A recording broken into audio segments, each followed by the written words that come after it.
In 1992, an Iranian student, Habib, committed suicide outside a small Ontario town. Later, I visited the site where he hanged himself under this tree.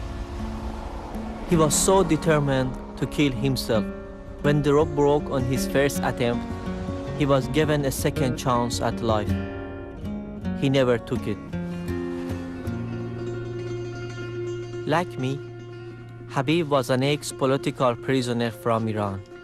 Trying to understand his act of desperation drove me to make this film. Why, after so many years of struggle and escape to Canada, did he kill himself?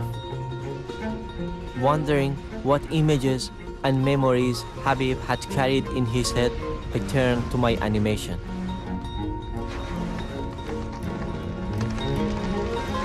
Where they lacked the ones in my picture diary, images of political madness, escape, and isolation.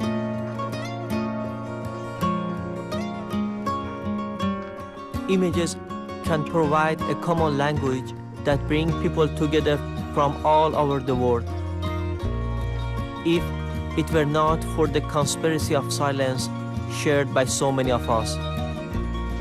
Demonstrations, acts of rebellion, art, and even suicide are the different ways we tell our story. I never learned Habib's story, but there are many like him. How does one survive imprisonment, escape, and exile?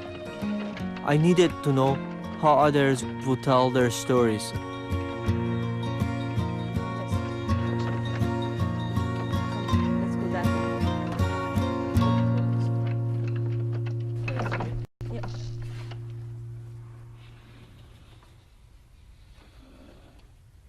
Start from here. Let's put the first one up here. I was nobody because I didn't have any history here. I had a name, and based on the name, I had to start to build a present identity to work towards the future. But my past, it was something totally irrelevant to this society. I came to Canada. That was the best thing that I could pursue my questions, and following my questions, go and get some educating myself. Study sociology, economics, philosophy, history. You need to know about what's happening in the world. It was so cold. I actually called my mom from the bank, and I said, if you're not doing anything, can you pick me up and then drop me off? When I was arrested in Iran, I was 18 years old. That was in 1982. My son was 1 year old. It was 4 days after his birthday. The government started to arrest all of the opposition. I was one of them.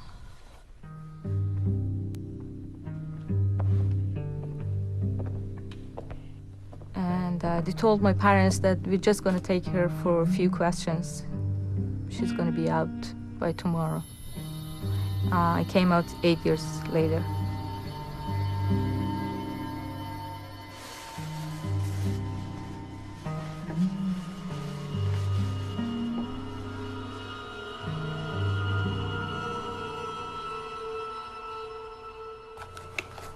Yeah.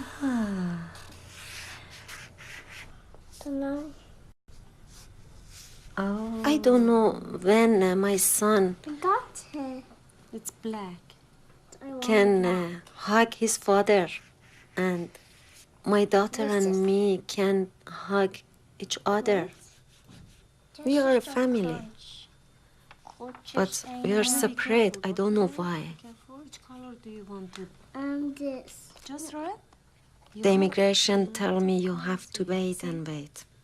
And we are waiting for 4 years to live with each other.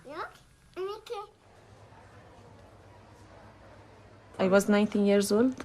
I was in the jail for 5 years with thousands of people that they lost their life because of their beliefs.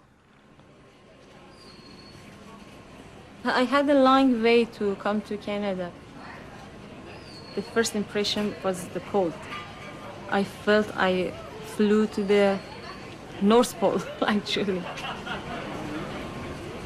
C'est bon, c'est chaud. Venez au bon marché.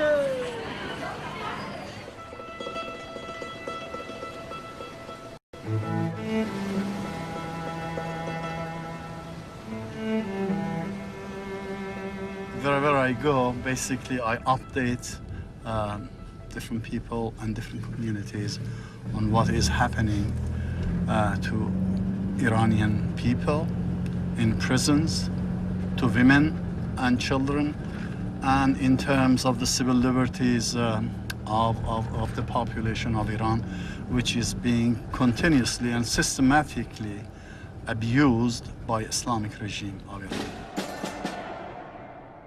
I had been active in left organizations in Iran long time ago, during the Shah. At that time, I was captured at a high school and sent to prison for a year because I supported the nationalization of oil against British Petroleum. In fact, I was part of the student opposition at that time.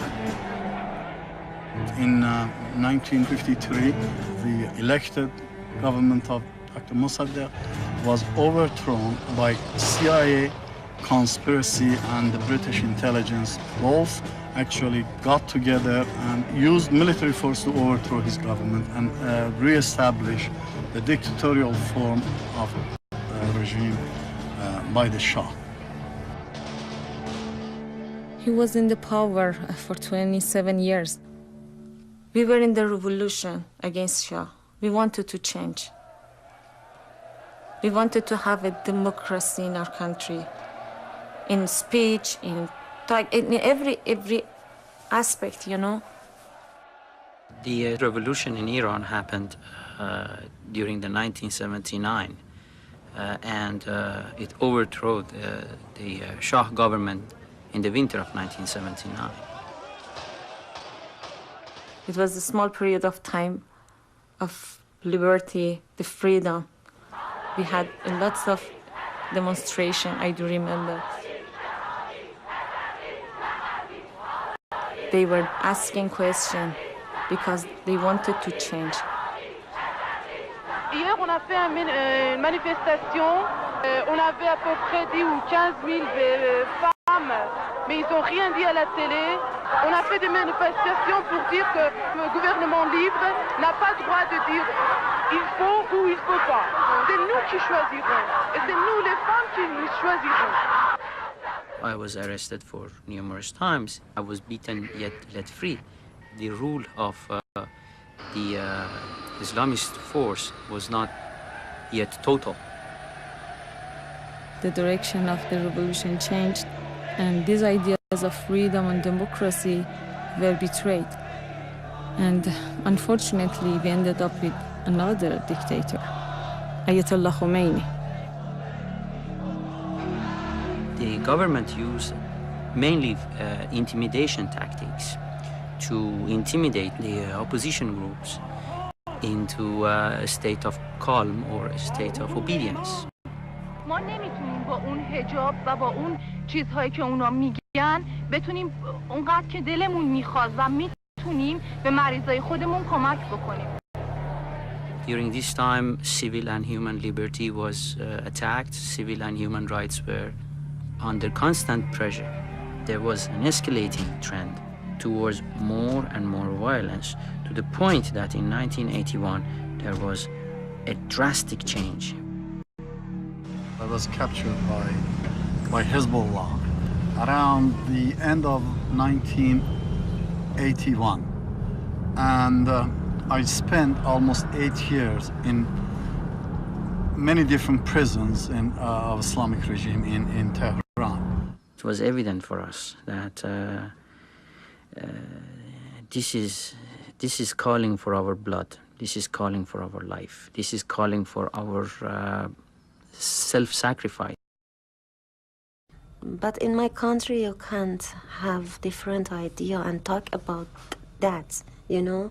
You have to just quiet, and That's why that I was in jail 3 years.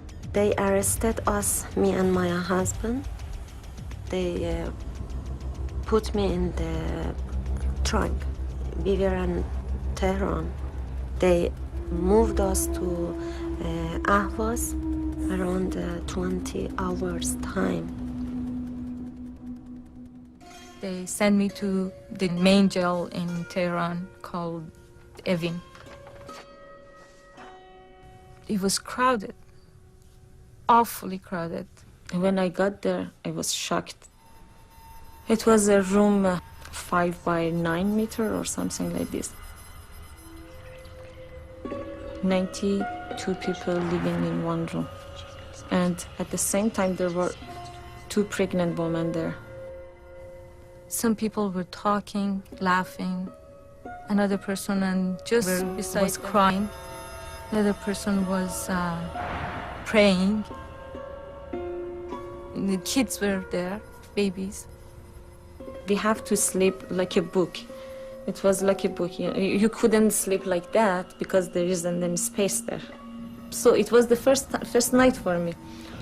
And the person beside me and the other one, they told me, don't move that much. Just sit and then roll over. We pushed each other more to give the pregnant woman more space, that at least they can sleep well. The first few weeks you are under investigation, actually. And you're going there, too much pressure, too much things happen there, asking questions, beating you. At that moment, you're not thinking about the freedom. You're thinking about how you get out from this question. How should you manage this question? How should you escape from this question? And not to giving any information. But you're looking for the best way to be alive and to hold yourself and not to cooperate with them. In Black Fortress, where I was in prison, the space was just about 1 meter and about half to about 2 meters. I was with over 35 other prisoners living in the cell. We had diarrhea, skin disease. Only each 8 hours they would let us out for 20 minutes. And as a result, we had plastic bags from our bread and relieve ourselves in the cell. For the first time I saw my girl. They keep her very far from me. She was just 1 year. If I don't give him information that they need, they can pressure me with my daughter. And I show them, I don't care. Bye, I want to go. Because I was afraid if you show them that I'm very, very dependent to my daughter, maybe they hurt her. You had a trial or not? A court, going to the court? Court? Maybe 10 minutes. They talk together. She's killer. She's no Muslim. She don't know God. She's bad, bad, bad, bad. So I want you to let us kill her. That's it. You can hear a lot of times about human rights, about peace, and also about business, technology. And the other side, in the earth, not very far, half a day, you can go there and see a lot of mother or father that they lost their children just because they want to make a society with peace, nothing else. It's not fair. They took me to a judge for almost 3 minutes. We're gonna sentence you to life sentence, and give you a sentence of being lashed 3 times a day at every time of the prayer till you be converted to Islam. The solitary confinement that was used prior to 1981, they were developed and evolved into something that they call it boxing or graving, wherein the person was placed inside a box. The rules was that you couldn't talk, you couldn't lean on any of these walls, you had to sit still without any support for 15 hours, and you couldn't cough, you couldn't sneeze, you couldn't break your knuckles, because all of this was like a sign of being alive. It's just like being chained, but with invisible chains. And all the time we were listening. It was a TV. We couldn't see. We have to listen to speech all the time. And they wanted to brainwash with this kind of pressure, you know. Like when I was sitting in the coffin for the first couple of months, I tried to deny what was happening to me. I tried to not listen to the propaganda, just block it. Not listen, deny it, I'm sitting here, nothing's gonna happen to me. But reality was harsher. After a couple of months, I saw that I can't go like that. There's 2 ways. Either I fall down and die in one way or another, or I resist it consciously. And I felt that if I want to resist it, I have to fight it actively. I have to hear them, and I have to restate my state of being. All of those rules was to make you to be alone.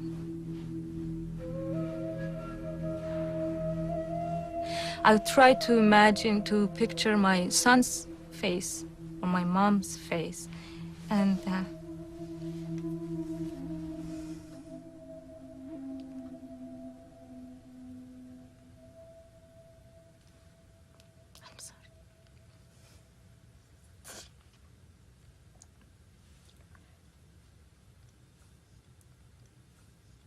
I couldn't see more than 2 pictures. I didn't have any other images. I felt that I'm losing.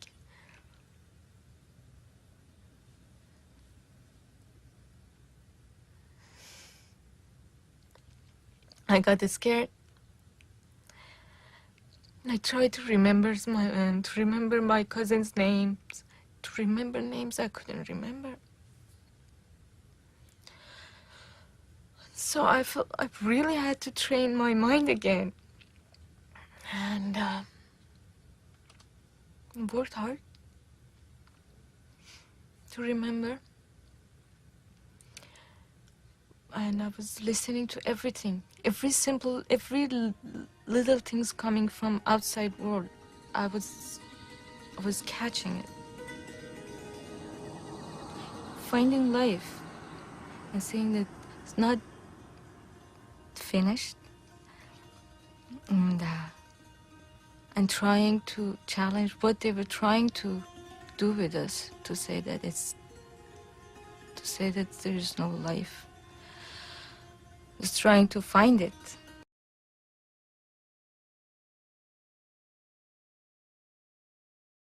I was catching it, finding life, and seeing that it's not finished, and trying to challenge what they were trying to do with us, to say that there is no life. Just trying to find it. I made friends with mosquitoes, with flies. I could watch. I wouldn't push away the mosquito sitting in my hand, on my hand and sucking my blood. No, I would watch it carefully, trying to see what it's doing, and seeing that its belly was getting swallowed with my blood and getting red, and remember that there's only the female mosquitoes bite, and that's for their procreation, for making eggs. So that was life. And hearing dogs barking from outside, it was so beautiful. Even hearing that the guards were outside playing something and laughing. See, these are people, even if they're guards, and that's life. I felt that moment I was very fragile. I can't tell you, I was thinking about myself, and I thought I was like a vase that they put too much pressure on me, on this vase. When we cannot alter our physical environment, the only thing that we can alter is our state of consciousness, producing an imaginary world.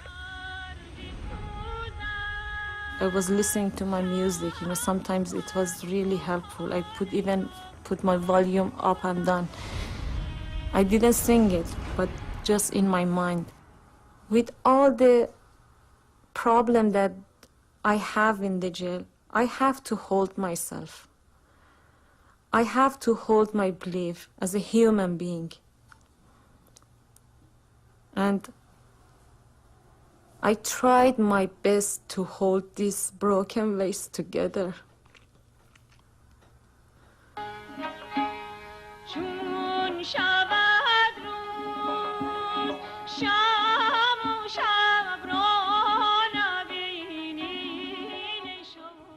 Sometimes I felt that, oh, I wish I could allow myself to relax and go crazy. It's easier. It's more easy. Oh my God, I'm done, finished. I want to go, please. If I wish I could cheat myself, fool myself, and I say, yes, I believe in you, and take me out of here. I can do anything for the government. But I couldn't. It was easy in one way, but I couldn't. Blindfolded and hanged from the hangers on the wall. This was the most torturous position that I had gone through, which actually broke my collarbone right here. I was a lucky person. Right in the middle of my tortures, I had a heart attack and a big stroke. Getting close to death, I saved my life. It was late in the night, and I saw everybody in the room. 92 people were quiet. You can't even hear the sound, even a breath. And I asked, and suddenly I heard the sound. It was like a dump truck unloading something, like an iron, like a gravel, like a crack, something like this. And I asked, what is that? And the person beside me told me, shh, be quiet. And then I saw they're counting something. 1, 2, 3, 4. And I found that they're shooting. It was, the first sound was gunshot. I started to cry. I was shaking because it was the first time I heard this sound. Every Wednesday and every Sunday, we had the same sound for 1 year. I do remember even I count up to 100, 100, 200, 3. And this is very hard that you are counting the shoot of the people that they were beside you and they were like you. They're losing their life because of their belief. I remember them very vividly. The last goodbyes, the anxiety, the walking back and forth between the time they called them and the time that they came and took them out. You going, you walking on your own feet to be put against the wall. So fear and trying to control it, everything is just radiating come from your face, your eyes. You're nervous, laughing or smiling.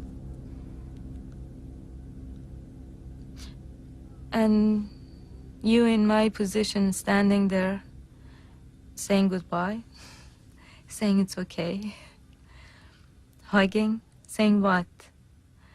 Trying not to cry, because if you cry, makes it difficult, harder.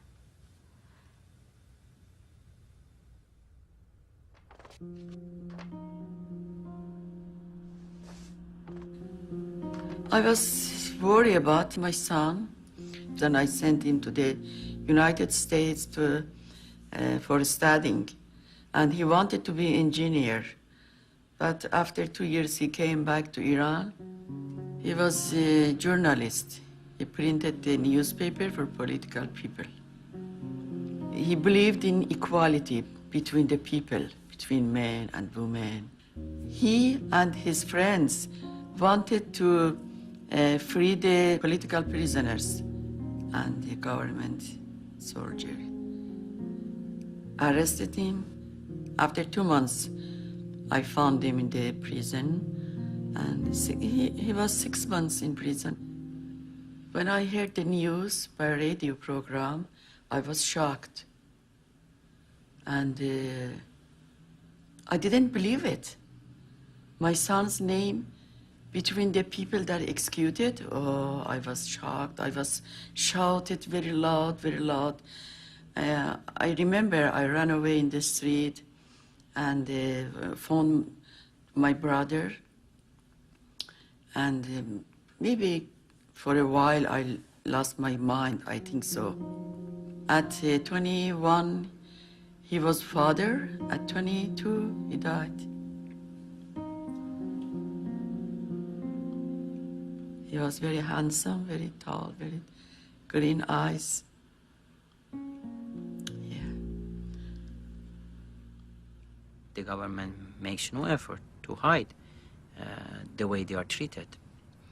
Execution, hanging in public is a way of, in fact, showing people what will happen to those who say no, or what will happen to those who would not cooperate.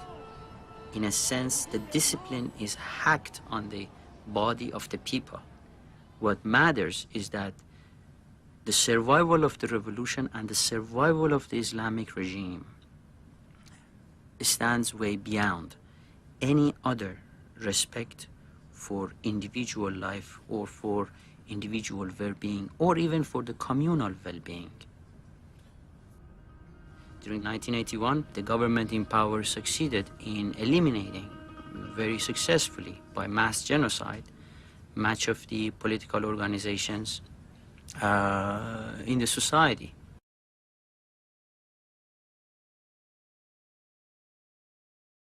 They took me with other people in a corridor and some place that we didn't go there before. And the space was very, very scary. Everything was quiet. And when I opened my eyes, I saw that I'm sitting in a yard, very simple yard. And they said, Said, come. He was very strong and very lovely. And then they put him on the wall and easy. He was my husband's friend. He wear a blue shirt, very nice color. And then, just one moment, his shirt was blue and red, and I saw him. And he fell on the floor.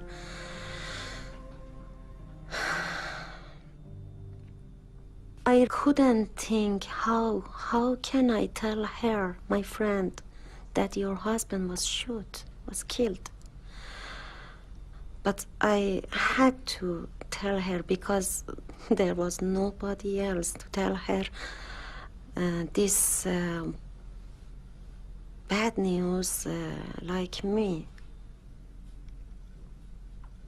And I told her.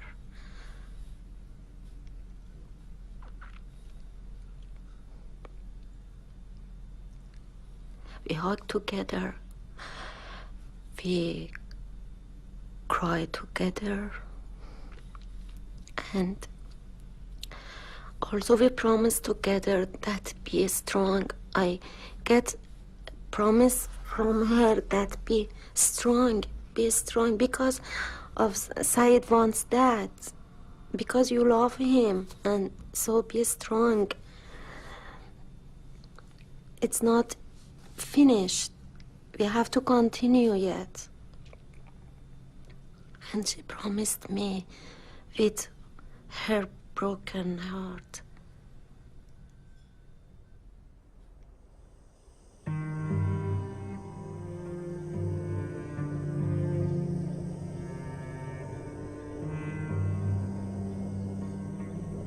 That night, 6 young, intelligent specialists and high education people was killed in front of me, and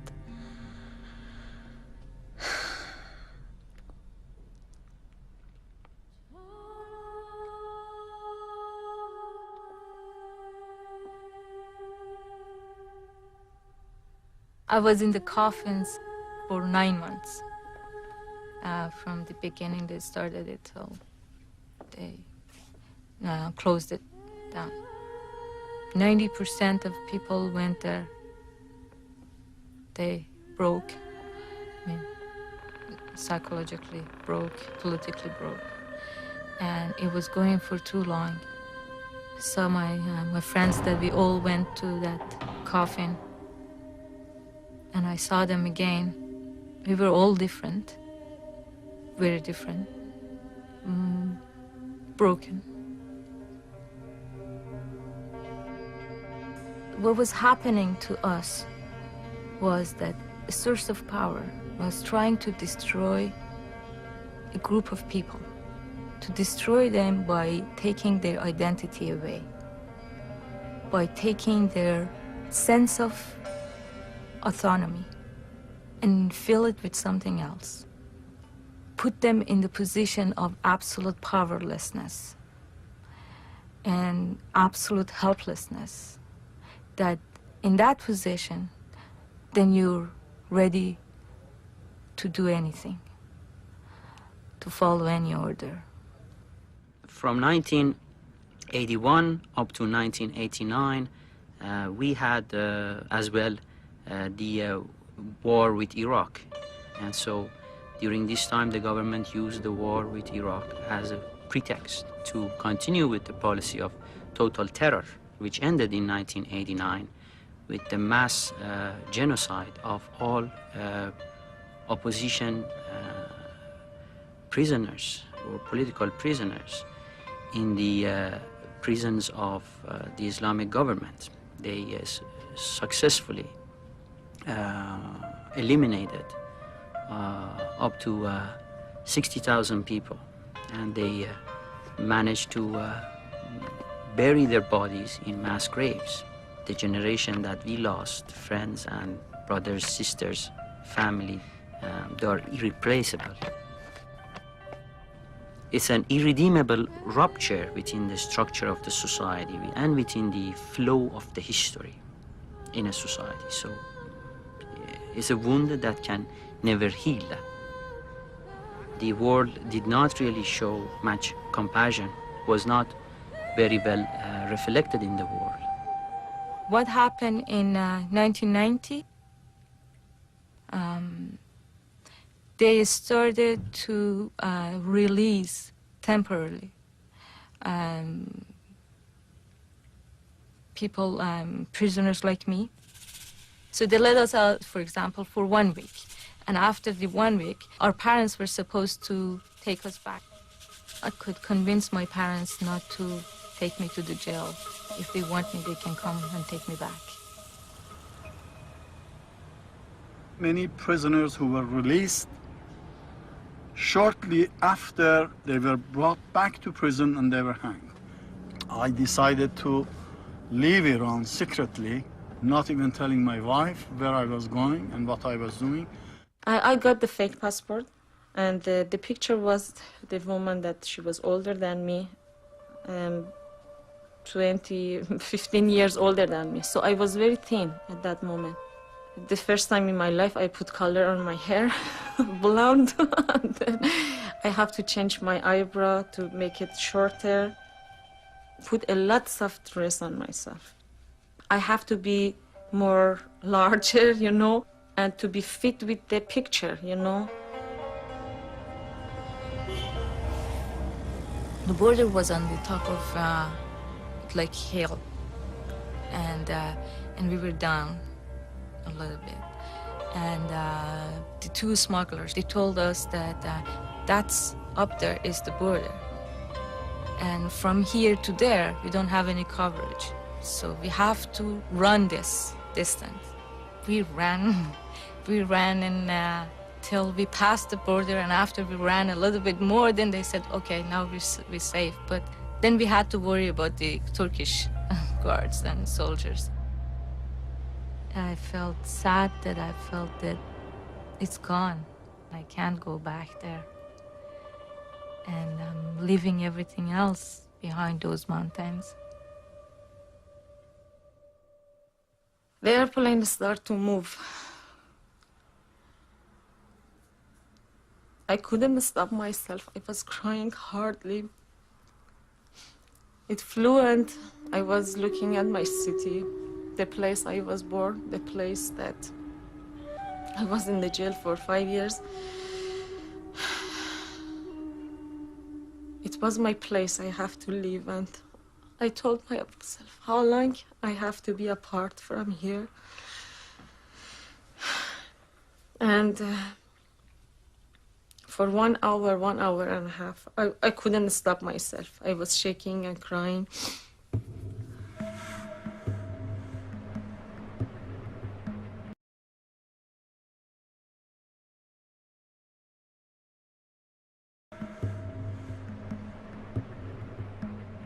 But when we get to Canada, the smuggler told us that as soon as you touch Canadian earth, they can't take you back. And we were running through these tunnels, and there's no earth. You can't touch anything. So there's no safety yet. And then we came to this customs, and they were running after us, and the officers. Hold them. And they came, tried to send us back to the airplane. We were holding these poles, whatever we had that was in the room. If you send us back, they're gonna kill us. We can't go back.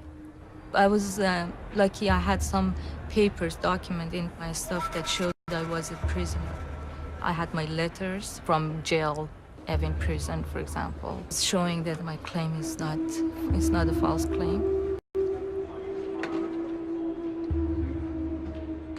This person finds himself in front of a challenge of trying to adapt to a new culture, which emphasizes enjoying the moment. Yet every smell, every color, every shade, in fact, reminds that person of who he is, what terrible story he has gone through, and what kind of pain this person has lived up to this moment. I started also to get involved with the Canadian people rather than staying in my own community. With us today, we have Shukafe Zaki, student and research assistant at York University. I fear that Ontario's law permitting private universities will displace areas of study that nurture democratic society. It's only this last couple of years, 3 years, 4 years, that I'm feeling that I'm getting into the society and to the people. But first 3-4 years, it was very difficult. If we think that by simple dislocating of the people, by simple bringing them to a rather relaxed environment, we have finished with the story. Now the story is done, finished, now start living. Such a thing is a dream. Such a thing is too simplistic to work. Now I have nightmares of being inside the jail with my kids. And I'm screaming that my baby has enough food, and how should I keep them? Then I'm going for interrogation. Who's going to take care of them?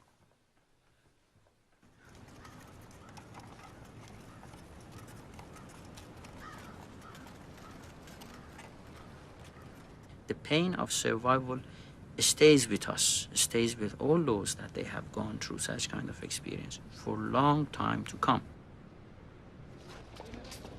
It took me a long time before I could recuperate from. I was under such a pressure psychologically that I could not even face my closest friends and associates.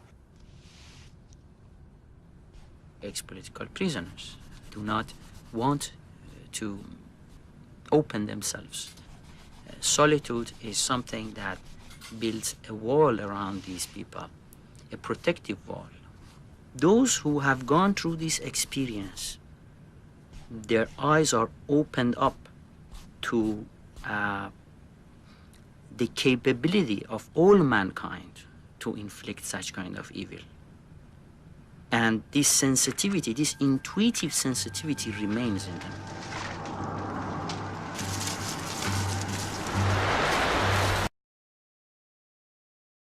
Remains in them.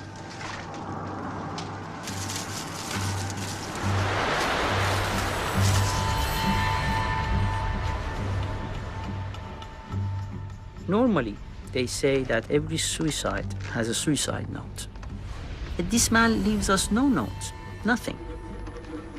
What he does, he leaves us something very telling about his feelings with regard to this suicide. In that scene, he chose a tree next to a highway that could give complete visibility to people passing from that highway during the daytime.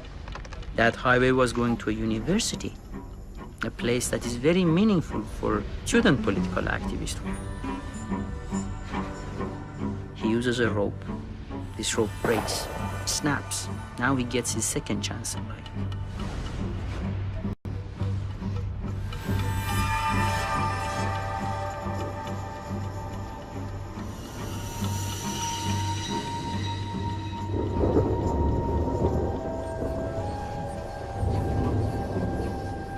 The idea that he tries to give us is that not only that he is so determined, but also he is not willing to try it again. He would like to tell us that there is something so inevitable in our human arrangement today that it makes us very difficult for someone who has been awakened intuitively to the sense of evil in human life to accept that a new chance is really a new chance.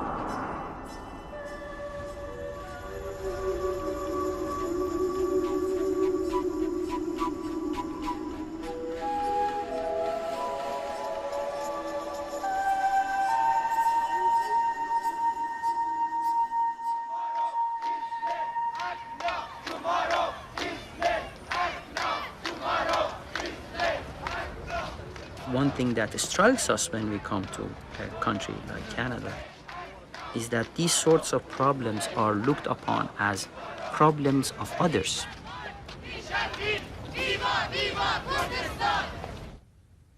I see that in the society I'm living, we're already, without anybody punishing us, we're living in that isolated glass jail, and I am I, and you are I, another I, and we're not sharing, but nobody cares.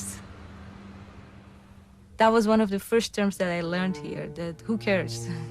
I can go and sit in my class beside the same person for the whole year, not saying hello to each other. Here I can sit in front of somebody and open my orange and eat it without offering, without even thinking that there is another person here might like it. This can create all of this social problems. And then we see that here there's the rate of the suicide among different group of people, Inuits, among young people, and ex-prisoners. When somebody like me, or those who are not among us anymore, they have such different history, such different experiences. You look for different ways of reaching out. If it doesn't go, maybe there is a moment of despair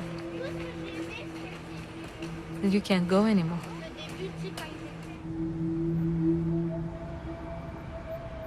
If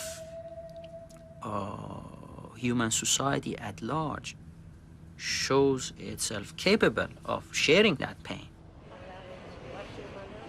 maybe that would be a new beginning. We all experience different type of pain, and we all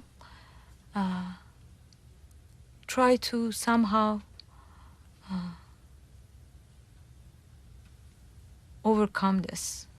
It just shows that we are capable of the worst and the best, and we're not doomed. So my whole point is that somehow we're related to each other, and somehow our well-being is related to each other, and we all need each other. We're not that much different.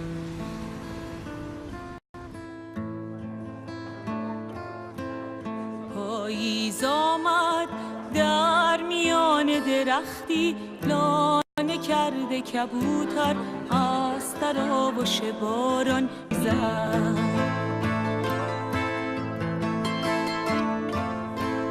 خورشید از غم با تمام غرورش پشت ابر سیاهی عاشقانه به گریه می نشیند.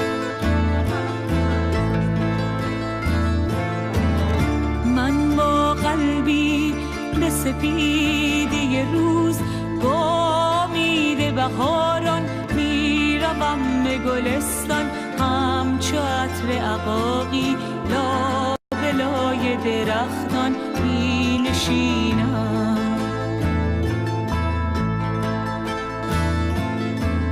باشد روزی به ندای بهاران روی دامن صحرا لاله رویم.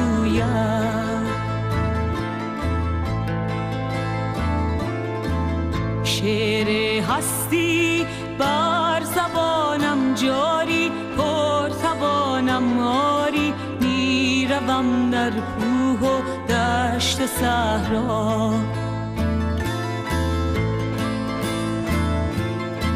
شعر هستی بودن و کوشیدن، رفتن و پیوستن، از کشی بگسستن، جان فدا کردن در راه حق.